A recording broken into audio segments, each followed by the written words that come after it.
Hello student. तो कैसे हैं आप सब? आई होप सभी अच्छे होंगे। तो आज मैं स्टार्ट करने वाली हूँ केमिकल पीरियोडिसिटी का टॉपिक आयनाइजेशन पोटेंशियल। ठीक है, तो आज हम पढ़ने वाले हैं आयनाइजेशन पोटेंशियल क्या होता है। देखो, किसी एटम के सबसे बाहर वाले सेल से जो मोस्ट लूजली बाउंडेड इलेक्ट्रॉन होते हैं उसको बाहर निकालने के लिए जो एनर्जी की ज़रूरत होती है उसे ही क्या कहते हैं? आयनाइजेशन पोटेंशियल या आयनाइजेशन एनर्जी। ठीक है, तो इसको कैसे समझेंगे? जैसे कि मान लो नाइट्रोजन है और ऑक्सीजन है।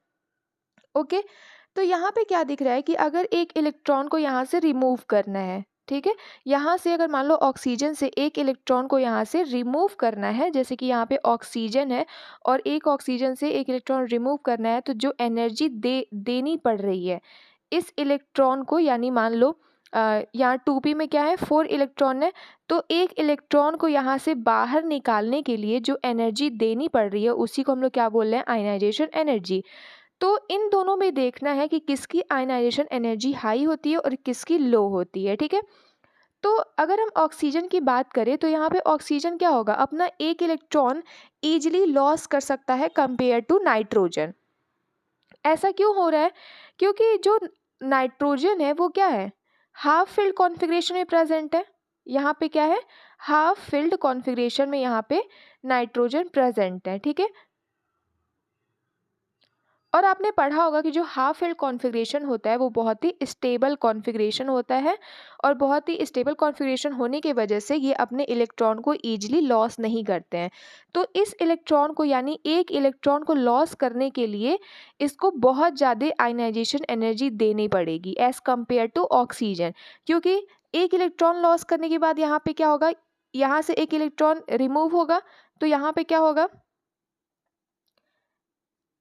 यहाँ पे आ जाएगा हाफ फिल्ड कॉन्फ़िगरेशन। ठीक है, यहाँ पे आ जाएगा हाफ फिल्ड कॉन्फ़िगरेशन। तो अगर हम फर्स्ट आयनाइजेशन एनर्जी की बात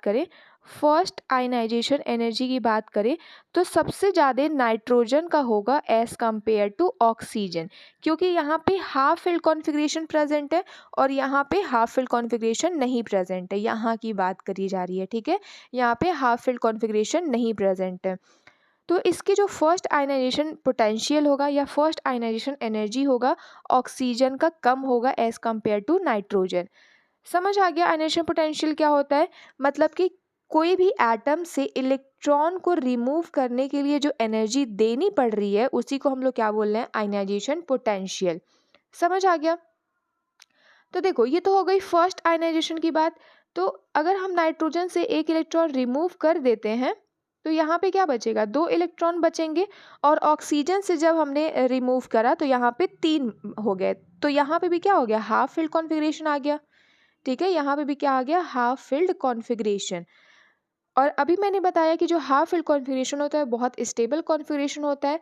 तो हाफ फिल्ड कॉन्फ़िगरेशन में हमको क्या करना पड़ेगा? बहुत ज़्यादा एनर्जी देनी पड़ेगी।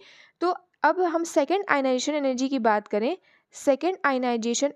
बात करें, तो यहाँ पे सबसे ज़्यादा किसका होगा? ऑक्सीजन का एज़ कम्पेयर टू नाइट्रोजन। क्योंकि अभी नाइट्रोजन जो है ना तो फुल्ली फिल्ड कॉन्फ़िगरेशन है ना ही हाफ फिल्ड कॉन्फ़िगरेशन है, तो वो ईजिली इलेक्ट्रॉन को यहाँ पे अब लॉस कर सकता है as compare to this oxygen. ठीक है, तो इतनी बातें समझ आ गई। तो इम्पॉर्टेंट रूल क्या होता है? इम्पॉर्टेंट रूल यहाँ पे देखा जाए,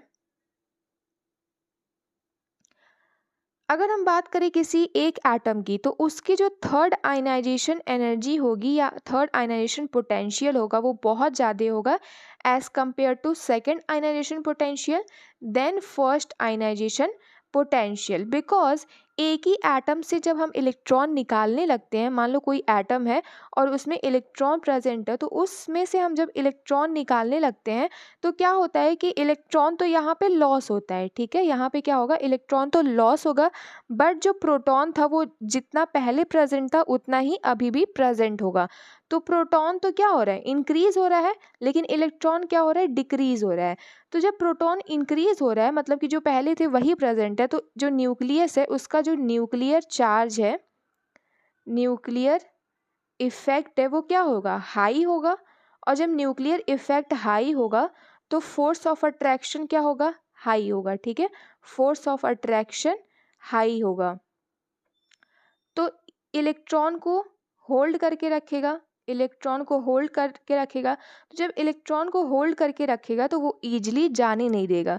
तो फर्स्ट अगर बात की जाए तो फर्स्ट तो ईजिली निकल गया, देन सेकंड भी निकल गया, लेकिन अगर थर्ड तक आते आते अगर इलेक्ट्रॉन बचा हुआ है और तो इलेक्ट्रॉन क्या करेगा, प्रोटॉन यानी न्यूक्लियस जो है होल्ड करके रखेगा। तो होल्ड करने की वजह से वो इलेक्ट्रॉन को ईजिली जाने नहीं देगा। तो इसी वजह से जो थर्ड आयनाइजेशन पोटेंशियल होती है किसी एटम की वो बहुत ज़्यादा होती है। ठीक है, समझ आ गया।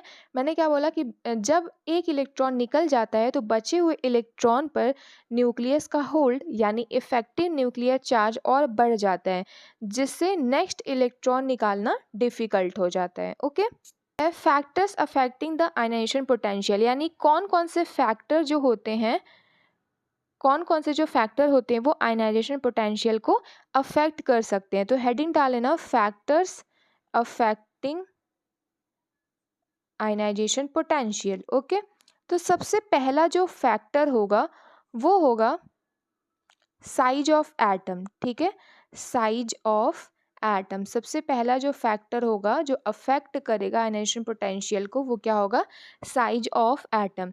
तो अगर साइज बड़ा है, अगर कोई एटम का साइज बड़ा है तो इलेक्ट्रॉन न्यूक्लियस से दूर होगा। मान लो कोई एटम है और उसमें बहुत सारे शेल प्रेजेंट हैं। ठीक है, और जब बहुत सारे सेल होंगे तो उस एटम का साइज क्या होगा, उस एटम का साइज ज़्यादा होगा। समझ आ गया। तो जो न्यूक्लियस का जो होल्ड है आउटर शेल के लिए, जो इफेक्ट है उसका, फोर्स ऑफ अट्रैक्शन है, वो क्या होगा, कम होगा। ठीक है, फोर्स ऑफ अट्रैक्शन यहाँ पे, force of attraction towards outer most cell, outer most shell is less या लो। ठीक है, तो फोर्स ऑफ अट्रैक्शन कम होगा, तो फोर्स ऑफ जब अट्रैक्शन कम होगा तो यहाँ पे जो इलेक्ट्रॉन प्रेजेंट होंगे, यहाँ पे जो इलेक्ट्रॉन प्रेजेंट होंगे वो क्या करेंगे, ईजिली निकल सकते हैं। तो अगर साइज बड़ा है तो इलेक्ट्रॉन न्यूक्लियस से दूर होगा तो न्यूक्लियस की पकड़ कम होगी, तो इलेक्ट्रॉन ईजिली निकल सकता है। तो आयनाइजेशन जो एनर्जी होगी यहाँ पे कम होगी। ठीक है, तो यहाँ पे जो एनर्जी देनी पड़ेगी वो क्या होगी, कम देनी पड़ेगी। समझ आ गया। तो अगर साइज छोटा है, साइज अगर छोटा है तो यहाँ पे आयनाइजेशन एनर्जी ज़्यादा होगी, लेकिन अगर साइज बड़ा है तो आयनाइजेशन एनर्जी लो होगी। ठीक है, नेक्स्ट जो इफेक्ट होता है वो होता है charge on the nucleus. Next effect होगा charge on the nucleus, charge on the nucleus. ठीक है, तो यहाँ पे देखो क्या होता है, न्यूक्लियस के पास जितने ज़्यादा चार्ज होंगे यानी प्रोटॉन होंगे, जैसे कि मैंने बताया ना कि कैटायन की अगर बात की जाए, सोडियम कैटायन की बात की जाए या कोई भी कैटायन की बात की जाए, तो इलेक्ट्रॉन यहाँ पे कम होगा, लेकिन जो प्रोटॉन होंगे वो ज़्यादा होंगे, मतलब जितने थे उतने ही होंगे। तो जब पॉजिटिव चार्ज यानी जब प्रोटॉन ज़्यादा होगा, प्रोटॉन ज़्यादा होगा, वो इलेक्ट्रॉन को उतनी ही ताकत से खींचेगा, तो आयनाइजेशन जो पोटेंशियल होगा वो बढ़ जाएगा। ठीक है, मतलब कि जो न्यूक्लियस है वो बाहर के इलेक्ट्रॉन को वो होल्ड करके रख रहा है, तो उस इलेक्ट्रॉन को हम लोग ईजिली नहीं निकाल सकते हैं। और जब निकालना होगा तो इसको क्या करना पड़ेगा, बहुत ज़्यादा आयनाइजेशन पोटेंशियल या बहुत ज़्यादा एनर्जी देनी पड़ेगी, तभी ये इलेक्ट्रॉन को हम लोग निकाल सकते हैं। तो जितना ज़्यादा इस पे चार्ज होगा उतनी ही ज़्यादा आयनाइजेशन पोटेंशियल होगी। ठीक है, तो ये बात हो रही है कैटायन की। तो जितनी ज़्यादा कैटायन का चार्ज होगा, जितने ज़्यादा कैटायन का चार्ज होगा उतना ही ज़्यादा क्या होगा, आयनाइजेशन पोटेंशियल होगा। ठीक है, high cationic charge, high ionisation potential. Next जो इफेक्ट होगा वो होगा स्क्रीनिंग और सील्डिंग इफेक्ट। नेक्स्ट थर्ड जो इफेक्ट होगा यहाँ पे वो होगा स्क्रीनिंग और शील्डिंग इफेक्ट। तो यहाँ पे क्या होता है कि अंदर वाले जो शेल होते हैं, जैसे कि यहाँ पे न्यूक्लियस है और जो अंदर वाले जो शेल होते हैं तो जो अंदर वाले सेल के इलेक्ट्रॉन होते हैं वो बाहर वाले इलेक्ट्रॉन को न्यूक्लियस के अट्रैक्शन से बचाते हैं। जैसे कि अगर मान लो ये के शेल होगा, ये एल हो गया, ये एम हो गया और यहाँ पे एक एन शेल है, ठीक है। तो ये वाले जो शेल होते हैं जो न्यूक्लियस के पास प्रेजेंट होते हैं वो क्या करते हैं, जैसे कि के और एल की बात की जाए तो वो क्या करते हैं, जो न्यूक्लियस से जो चार्ज आ रहा है, जो फोर्स आ रहा है, वो आउटर शेल के पास जाने नहीं देते हैं, ठीक है। तो यहाँ पे जो ये दोनों शेल हैं वो क्या कर रहे हैं, शील्ड की तरह काम कर रहे हैं। शील्ड की तरह काम कर रहे हैं, मतलब कि जो फोर्स है न्यूक्लियस से, जो फोर्स है वो यहाँ तक पहुँच नहीं पा रहा है। तो जब बहुत ज़्यादा न्यूक्लियर फोर्स नहीं होगा, यहाँ पे न्यूक्लियर फोर्स जो है वो कम होगा टुवर्ड्स द आउटर शेल। और कब कम हो रहा है, जब यहाँ पे जो शेल है, इनर वाले जो शेल है वो शील्ड कर रहे हैं। तो जब बहुत ज़्यादा शील्डिंग इफेक्ट होगी तो उस आउटर इलेक्ट्रॉन या उस आउटर इलेक्ट्रॉन को हम लोग ईजिली निकाल सकते हैं, ठीक है। अंदर वाले शेल के इलेक्ट्रॉन बाहर वाले इलेक्ट्रॉन को न्यूक्लियस के अट्रैक्शन से बचाते हैं, यानी शील्ड करते हैं। शील्डिंग स्ट्रांग होगी तो आउटर शेल के इलेक्ट्रॉन ईजिली निकल जाएंगे, ठीक है। तो ये फैक्टर्स क्या होंगे, मतलब कि यहाँ पे क्या होगा, आयनाइजेशन पोटेंशियल लो होगा। जब इलेक्ट्रॉन ईजिली अगर निकल जाते हैं, कहीं से कोई भी एटम से अगर इलेक्ट्रॉन ईजिली निकल जाते हैं तो वहाँ पे जो आयनाइजेशन पोटेंशियल होगी वो लो होगी, ठीक है। नेक्स्ट लास्ट हमारा इफेक्ट होने वाला है, वो होने वाला है types of electron involve. Types of electron, types of electron involve, मतलब कि कौन से ऑर्बिटल के इलेक्ट्रॉन इन्वॉल्व हो रहे हैं, ठीक है, जहाँ से इलेक्ट्रॉन निकालना है। जैसे कि मान लो एस, पी, डी, एफ, ये सारे ऑर्बिटल होते हैं। तो न्यूक्लियस के पास क्या होता है, न्यूक्लियस के पास एस ऑर्बिटल होता है, तो फिर देन पी होता है, देन डी होता है, देन एफ होता है, ठीक है। इसलिए जो इलेक्ट्रॉन है, मतलब कि अगर एस ऑर्बिटल यहाँ पे है तो एस ऑर्बिटल से इलेक्ट्रॉन निकालना बहुत ही डिफ़िकल्ट है, ठीक है। एस ऑर्बिटल से इलेक्ट्रॉन निकालना बहुत ही डिफ़िकल्ट है क्योंकि वो न्यूक्लियस के पास प्रेजेंट होता है और न्यूक्लियस का सबसे ज़्यादा फोर्स ऑफ अट्रैक्शन एस पे होता है, देन पी पे होता है, ठीक है। और लीस्ट जो होता है एफ पे होता है और मिनिमम डी पे होता है। तो हम इस पे हम देखेंगे कि कहाँ के इलेक्ट्रॉन हमको निकालना है। अगर एफ के इलेक्ट्रॉन, एफ ऑर्बिटल के इलेक्ट्रॉन निकालना है तो ईजिली यहाँ से निकल जा सकते हैं, ठीक है। तो यहाँ पे जो आयनाइजेशन पोटेंशियल होगा वो लो होगा। लेकिन अगर हम बात करें डी की, डी ऑर्बिटल की, तो as compare to F orbital यहाँ पे आयनाइजेशन पोटेंशियल ज़्यादा होगा और यहाँ पे डी से ज़्यादा होगा और यहाँ से तो मैक्सिमम होगा। मैक्सिमम यहाँ पे आयनाइजेशन पोटेंशियल होगा क्योंकि जो न्यूक्लियस का फोर्स ऑफ अट्रैक्शन मैक्सिमम कहाँ पे लग रहा है, एस ऑर्बिटल पे, ठीक है। तो ये जो चारों फैक्टर्स होते हैं वो क्या करते हैं, आयनाइजेशन पोटेंशियल को अफेक्ट करते हैं, ठीक है। जनरल पीरियोडिक ट्रेंड्स देखा जाए, जनरल पीरियोडिक ट्रेंड यहाँ पे होता है, अगर हम ग्रुप की बात करें, यहाँ पे ग्रुप की बात करें, इन अ ग्रुप, तो एटॉमिक साइज जब जब बढ़ता है तो आयनाइजेशन पोटेंशियल डिक्रीज होता है क्योंकि क्या कर रहे हैं हम लोग, टॉप से बॉटम में मूव करते हैं, ठीक है। और जब टॉप से बॉटम में मूव करते हैं तो शेल यहाँ पे क्या हो रहा है, इंक्रीज हो रहा है। तो आउटर इलेक्ट्रॉन को ईजिली हम लोग निकाल सकते हैं। तो इसीलिए यहाँ पे जो आयनाइजेशन पोटेंशियल होती है या आयनाइजेशन एनर्जी होती है वो लो होती है, ठीक है। तो ये तो बात हो गई ग्रुप की। लेकिन अगर हम पीरियड की बात करें, in a period, in a period, तो पीरियड में हम कहाँ से मूव करते हैं, लेफ्ट से राइट की तरफ मूव करते हैं, ठीक है। तो यहाँ पे शेल्स ऐड नहीं हो रहे हैं, यहाँ पे सेल्स ऐड नहीं हो रहे हैं। तो जब सेल ऐड नहीं होंगे तो न्यूक्लियर चार्ज या न्यूक्लियर फोर्स होगा वो इंक्रीज होगा, न्यूक्लियर फोर्स इंक्रीज होगा। तो न्यूक्लियर का जब फोर्स इंक्रीज होगा तो आयनाइजेशन पोटेंशियल भी क्या होगी, इंक्रीज होगी, ठीक है। तो जब हम पीरियड में लेफ़्ट टू राइट मूव करते हैं तो आयनाइजेशन पोटेंशियल क्या होती है, इंक्रीज होती है। और हम ग्रुप में टॉप से बॉटम मूव करते हैं तो आयनाइजेशन पोटेंशियल या आयनाइजेशन एनर्जी डिक्रीज होती है। तो ये हो गया आपका जनरल पीरियोडिक ट्रेंड्स। तो यहाँ पे कुछ एक्सेप्शन है, तो वो भी हम लोग यहाँ पे देख लेते हैं। पीरियोडिक टेबल में कुछ एक्सेप्शन वाले भी केस है, जैसे कि पीरियड की बात करी जाए और ग्रुप की बात करी जाए, ठीक है।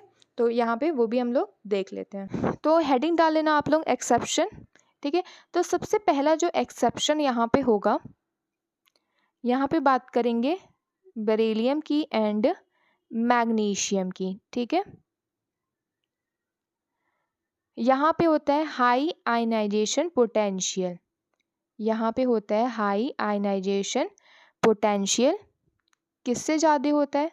ब्रैकेट में बेरिलियम का ज़्यादा होता है as compare to boron, and magnesium का ज़्यादा होता है एज़ कंपेयर टू एल्यूमिनियम। अब ये क्यों होता है, रीज़न क्या है यहाँ पे? जैसे कि अगर हम बेरिलियम की बात करें तो बेरिलियम में इसका जो इलेक्ट्रॉनिक कॉन्फ़िगरेशन होता है वो होता है 1s2 2s2, ठीक है। एंड मैग्नीशियम की बात करी जाए तो मैग्नीशियम में होता है 1s2 2s2 2p6 3s2, ठीक है, 3s2। तो इनका जो आउटर मोस्ट सेल है वो फुल्ली फिल्ड है और जो s ऑर्बिटल होता है वो बहुत ही स्टेबल होता है, ठीक है। क्यों होता है? क्योंकि वो न्यूक्लियस के पास प्रेजेंट होता है। तो इस s ऑर्बिटल से हम लोग ईजिली निकाल नहीं सकते हैं, इलेक्ट्रॉन को ईजिली नहीं निकाल सकते हैं। यहाँ पे भी s ऑर्बिटल है, तो s ऑर्बिटल से हम लोग ईजिली इलेक्ट्रॉन नहीं निकाल सकते हैं। और बोरॉन की बात की जाए तो बोरॉन में क्या होता है, यहाँ पे बोरॉन की बात की जाए तो इसका जो इलेक्ट्रॉनिक कॉन्फ़िगरेशन होता है वो होता है 2p1, ठीक है, 2p1। तो p में क्या है, 1 इलेक्ट्रॉन है, p में क्या है, 1 इलेक्ट्रॉन है। तो इस इलेक्ट्रॉन को हम लोग ईजिली निकाल सकते हैं। तो इसी वजह से जो बेरिलियम होता है, बेरिलियम पहले आता है, बोरॉन बाद में आता है। तो मैंने क्या बताया कि पीरियड में जब लेफ़्ट टू राइट मूव करते हैं तो यहाँ पे आयनाइजेशन पोटेंशियल होता है वो इंक्रीज होता है। बट यहाँ पे क्या हो रहा है, उल्टा हो रहा है, बेरिलियम का ज़्यादा है, बोरॉन का कम है, क्योंकि यहाँ पे स्टेबल कॉन्फ़िगरेशन प्रेजेंट है। इसी वजह से यहाँ पे ये एक्सेप्शन केस बनता है, ठीक है। ओके, समझ आ गया। अब एक और एक्सेप्शन है, यहाँ पे एक और एक्सेप्शन है। नेक्स्ट है नाइट्रोजन एंड फॉस्फोरस, ठीक है। इसका जो आयनाइजेशन पोटेंशियल होता है वो हाई होता है, हाई आयनाइजेशन पोटेंशियल। किससे हाई होता है? नाइट्रोजन का हाई होता है ऑक्सीजन से, एंड फॉस्फोरस का हाई होता है सल्फर से। अब क्यों हो रहा है? नाइट्रोजन, देखो ये पीरियड की बात हो रही है, नाइट्रोजन देन ऑक्सीजन। मैंने क्या बताया, पीरियड में जब हम लेफ्ट टू राइट मूव करते हैं तो आयनाइजेशन जो पोटेंशियल होती है इंक्रीज होती है। बट यहाँ पे जो एक्सेप्शन केस है, यहाँ पे एक्सेप्शन केस है, नाइट्रोजन का हाई होता है as compare to oxygen, because यहाँ पे क्या होता है, स्टेबल कॉन्फ़िगरेशन होता है 2p3 और यहाँ पे होता है 2p4, ठीक है। तो 2p3 क्या है, 2p3 यहाँ पे है half filled configuration, half filled configuration, ठीक है। तो हाफ फिल्ड जो कॉन्फ़िगरेशन होता है वो बहुत ज़्यादा स्टेबल होता है। तो जब स्टेबल कॉन्फ़िगरेशन, कोई भी स्टेबल कॉन्फ़िगरेशन होगा तो वहाँ पे जो आयनाइजेशन पोटेंशियल या आयनाइजेशन एनर्जी होगी वो हाई होगी, ओके। और नेक्स्ट हम फॉस्फोरस की बात की जाए तो फॉस्फोरस में भी क्या होता है, फॉस्फोरस में भी क्या होता है, यहाँ पे 3p3 कॉन्फ़िगरेशन होता है और यहाँ पे भी क्या है, हाफ फिल्ड कॉन्फ़िगरेशन। इसी की वजह से जो आयनाइजेशन पोटेंशियल होती है वो हाई होती है, ठीक है, समझ आ गया। एक और एक्सेप्शन केस है, नेक्स्ट जो एक्सेप्शन केस है वो नोबल गैस की है। तो नोबल गैस क्या होते हैं, पीरियड में सबसे लास्ट आते हैं, ठीक है। और यहाँ पे भी क्या होता है, लेफ्ट टू राइट मूव करेंगे तो आयनाइजेशन एनर्जी इंक्रीज होगा, आयनाइजेशन पोटेंशियल इंक्रीज होगा। तो जो इनका आयनाइजेशन पोटेंशियल होता है अपने रिस्पेक्टिव से भी बहुत ज़्यादा हाई होता है, बिकॉज इनका ऑक्टेट कंप्लीट होता है, ठीक है, ड्यू टू ऑक्टेट कॉम्प्लीशन, ठीक है। इसी वजह से इनका जो आयनाइजेशन पोटेंशियल होता है वो बहुत ज़्यादा हाई होता है, ओके। आई होप आपको समझ आया होगा। तो नेक्स्ट हम पढ़ने वाले हैं यहाँ पे लैटिस एनर्जी और सॉल्वेशन एनर्जी। देखो हेडिंग डाल लेना लैटिस एनर्जी, तो लैटिस एनर्जी होता क्या है? जब अपोजिट चार्जेस जैसे कि सोडियम और क्लोरीन, ये अपोजिट चार्जेस होते हैं, जब बहुत दूर से जब पास आते हैं और एक सॉलिड क्रिस्टल बनाते हैं टू फॉर्म सॉलिड क्रिस्टल,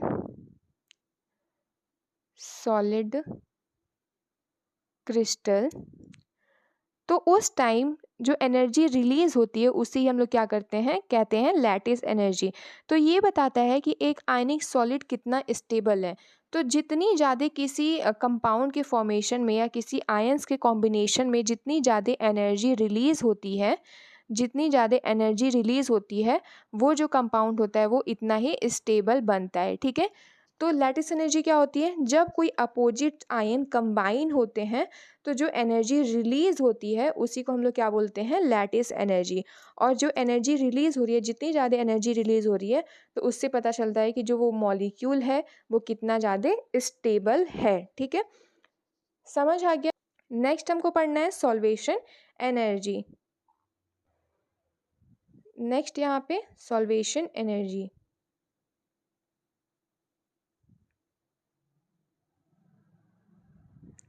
देखो, जब एक आयन को किसी पानी में या सॉल्वेंट में, कोई भी आयन है, क्लोरीन ही मान लो, ठीक है, जब किसी सॉल्वेंट में डाला जाता है, मान लो वाटर वाला सॉल्वेंट है, वाटर में है, तो वाटर में चार्जेस होते हैं, H2 होता है, वो आयंस में क्या होते हैं, डिसोसिएट हो जाते हैं।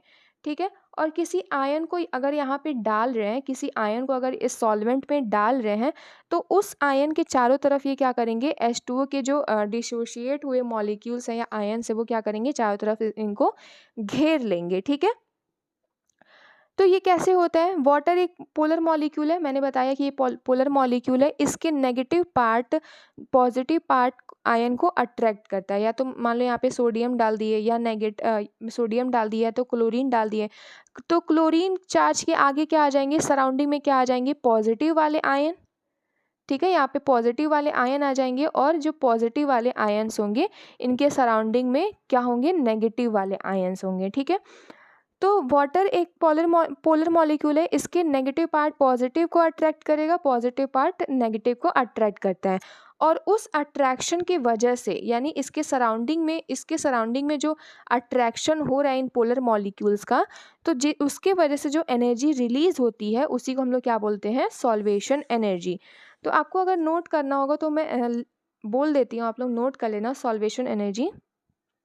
The attraction of an ion in solution for a molecule of solvent in water, for example, a positive ion will be surrounded by water molecules which tends to associate around the ion because of attraction between the positive charge of the ion and the negative part of the polar water molecules। ठीक है, तो ये जो definition था वो किसका था, solvation energy का था। ठीक है, नेक्स्ट हम पढ़ने वाले हैं आयनाइजेशन इंथैल्पी। आयनाइजेशन इंथैल्पी क्या होता है? आयोनाइजेशन इंथैल्पी,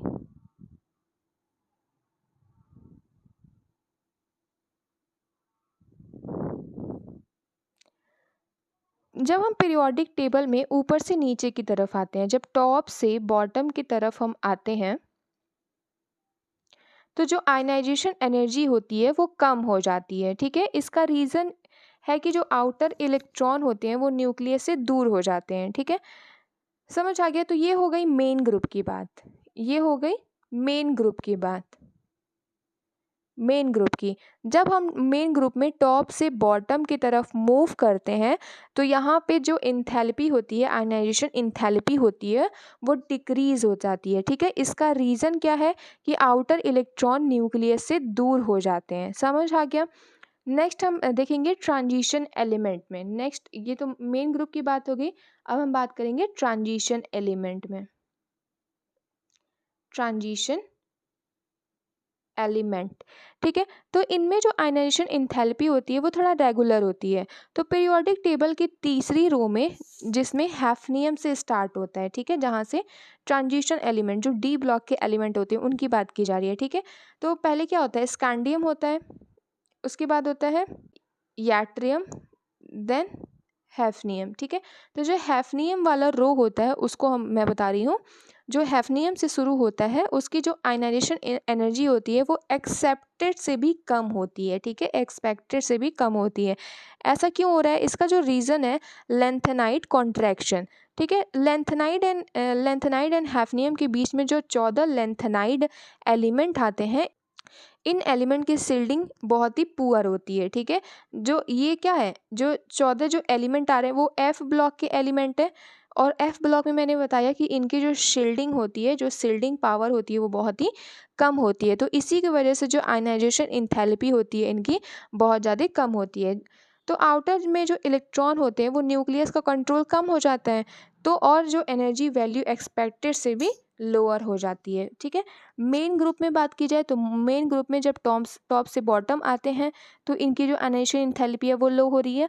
और ट्रांजिशन एलिमेंट में हम जब तीसरे रो की बात कर रहे हैं तो तीसरे रो में जब हैफनियम से स्टार्ट हो रहा है तो यहाँ पे जो 14 एफ ब्लॉक के एलिमेंट आते हैं उनकी जो शिल्डिंग पावर होती है वो बहुत ज़्यादा कम होती है। तो जब शिल्डिंग पावर कम होती है तो जो आउटर इलेक्ट्रॉन होते हैं उनकी वजह से वो ईजिली निकल सकते हैं, तो इसी वजह से इनकी जो आयनाइजेशन एंथैल्पी होती है वो बहुत ज़्यादा लो होती है। ठीक है, तो इसके बाद हम नेक्स्ट वीडियो में हम पढ़ने वाले हैं इलेक्ट्रॉन एफिनिटी। ठीक है, इलेक्ट्रॉन एफिनिटी के साथ साथ हम पढ़ेंगे इलेक्ट्रोनेगेटिविटी।